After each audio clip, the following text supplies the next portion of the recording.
as you might know, Doom Eternal is dropping March 20th. We've managed to get our hands on a preview of the game and play it, and we've got a lot to talk about. So let's dive in and see what's new in Doom Eternal. Starting off at number 10, one of the biggest changes that will be immediately noticeable coming from Doom 2016 is the increased mobility. Now, you had a decent amount of mobility in the previous game, don't get me wrong. You moved fast, you could double jump, you can mantle up ledges, stuff like that, but Doom Eternal really takes it up to another level. All that previous stuff is still there, but now you have cool new additions like being able to jump towards specific types of walls and dig in to climb up and around them, which greatly increases the verticality and just the complexity of the platforming puzzles, big time. Wall climbing, though, is nothing compared to the game's biggest addition in terms of mobility, which is the double dash that they give you. Similar to the one found in last year's Rage 2, kinda, if you played that. The dash comes in handy in combat scenarios where you can get in close and personal with heavy enemies and then dash away when they are about to really lay into you, or to skirt around corners and walls to get a quick drop on some demons, and just adds a new layer of complexity to those interactions. Where it's even more noticeable, though, is the platforming and world traversal. Combined with the double jump, you can now make your way across terrain in ways that are seriously impressive. Like, you can cover some serious distance that you never would have expected. You have a jump, then a double jump, then a dash, then another dash. It's a lot. The platforming can get especially crazy once the game really starts throwing in the dash refill canisters at you in the environment, which lets you, if you hit one, keep going indefinitely, more or less, as long as you're able to just keep scooping them up as you go. And it just makes for some really over-the-top puzzles and movement sequences. It's the type of stuff that really makes it hard to go back to Doom 2016 once you played with them a bit, and honestly, we're into it. Next at number 9, Doom Eternal added a little more to melee abilities other than just punch this guy with the Blood Punch feature, and we got to see it in motion at our preview event, and it was awesome. Basically, you fill the meter after glory kills, and then you can use your melee to punch demons for extra damage, and in many cases, just explode a bunch of enemies in a fine mist. It's a small thing, but it's really cool to use and see in motion once you earn and unlock it, so we wanted you to know about it, especially because it adds just a tiny another layer of subtle nuance to things you have to manage in your head while you're hopping around a level killing things, Next at number 7, look, at least in the forefront, Doom has never really been about the story. I know this, you know this, the developers know this. Doom Guy probably even knows it. But with that being said, Doom Eternal is really putting more of a focus on that lore and story right front and center in the main campaign. Now there is still a lot of the deep lore stuff you'll have to get from codex entries that you unlock through play if you're into that type of thing, but the campaign itself has a way more traditional storytelling style that honestly may come as a little bit of a shock and a surprise for a lot of fans of Doom 2016 with how straightforward that was. So for starters, right off the bat, there are straight up cutscenes. And I'm not talking about waking up in first person and punching the demons and reading the computer screens like in the last game. No, now you have full-on directed third-person cutscenes of Doom Guy walking around his Doom base, which we'll talk about more later, listening to radio transmissions and getting ready to really mess up some demons, all while not wearing his helmet, which is a whole other thing that we're not going to get into that takes a little bit of an adjustment. It's wild to see. And it's not all just environmental storytelling or radio transmissions and stuff like that either.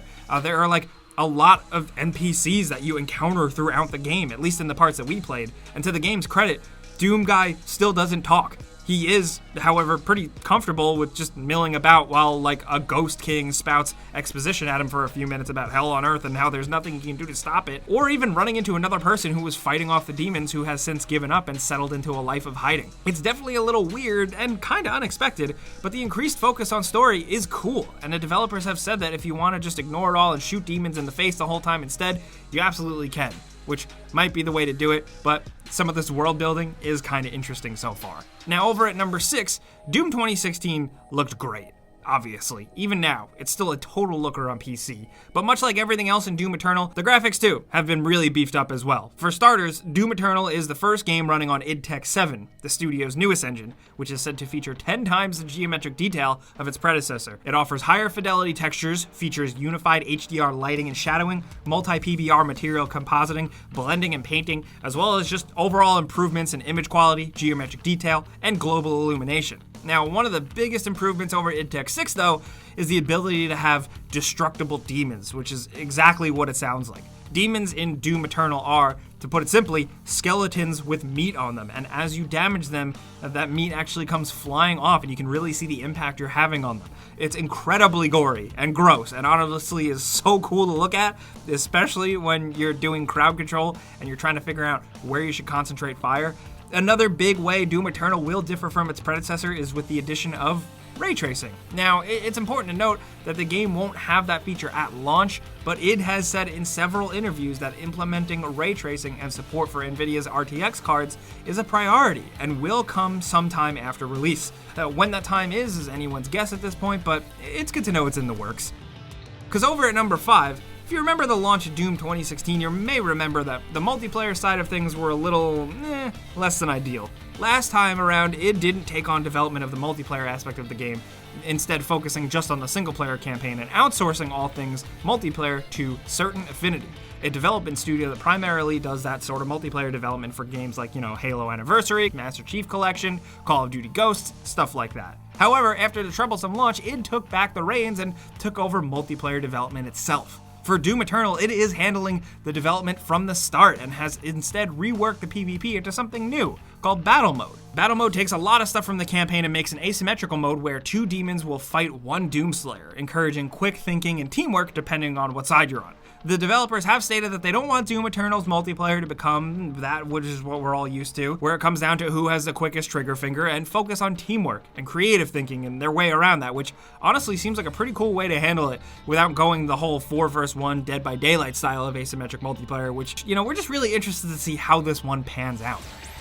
Now, next at number 4, Doom games tend to have a pretty solid history of keeping around some classics while also introducing cool new stuff as far as weapons go, and Doom Eternal definitely continues that trend. Some of your favorites from Doom 2016 are still around and work just as well, although they've been updated to have a fresh new feel. Without a doubt, the most notable example of this comes from the Doom mainstay, the Super Shotgun, which is still 2 barrels of hurt for anything in front of you, but it has been updated with a grappling hook sort of thing, so you can actually tether to an enemy and pull yourself closer to them. This can be used in a crowded firefight to clear the gap and get you out of dodge, or more interestingly, used in tandem with the game's increased mobility options, allowing you to move about the environments even more freely and cover even greater distances. But guns aside, you also have some new armaments for the Doomslayer himself. For starters, you're now equipped with an arm blade, which you may have seen in pre-release footage, really ramping up the intensity for some glory kills. You've also got a shoulder launcher now, which serves a few different purposes here. First and foremost, it's where your flamethrower lives, which can be triggered pretty much whenever and will burn enemies and drop armor pickups for you, which comes in pretty clutch when you've got your back against the wall, which you will kind of often. The launcher is also where your grenades live and fire from. They function more or less the same way they did in Doom 2016, but in addition to the standard incendiary grenades we're used to, we also unlocked a really cool ice grenade that had some really cool effects and helped switch the gameplay up.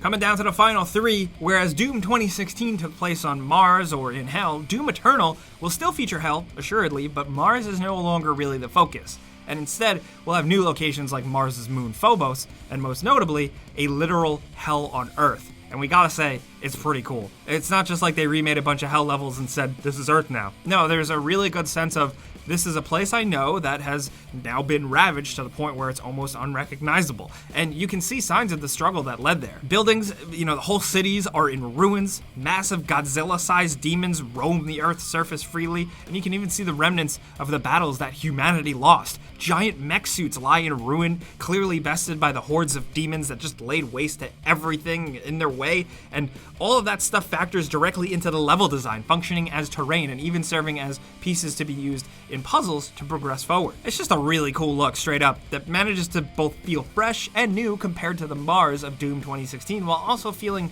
true enough to the Doom environments that came before to really feel familiar and fit right in with the rest of the game's history, and importantly, the lineage. We appreciate that stuff. Now, briefly at number 2, a while back, Doom Eternal creative director Hugo Martin went on record saying that when compared to Doom 2016, Doom Eternal will have twice as many demons. Now, he didn't specify if he meant overall demons or demon varieties, but I mean, who's counting, right? We've already seen quite a few new and updated demons in the lead up to release, such as updated Arachnotrons, Pain Elementals from the original Doom, the Marauder, Hell Knights, and even the Doom Hunter. While those alone might not be double the demons from Doom 2016, it's sure a hell of a start from what we've seen, and even if he did just mean twice as many demons overall, though that'll certainly make for some pretty insane fights, so we're into it either way. But finally, down at number 1, this one caught everyone here by surprise when we found out. We freaked out, but Doom Guy has a home base and a general hub area this time around. This is crazy because Doom 2016, I mean, really all of Doom, was just a pretty linear experience with you just blowing your way through demons to the end. Now, of course, that's still kind of the name of the game here, but you're choosing areas from that central hub to go to. Doom Guy's space base, the Fortress of Doom.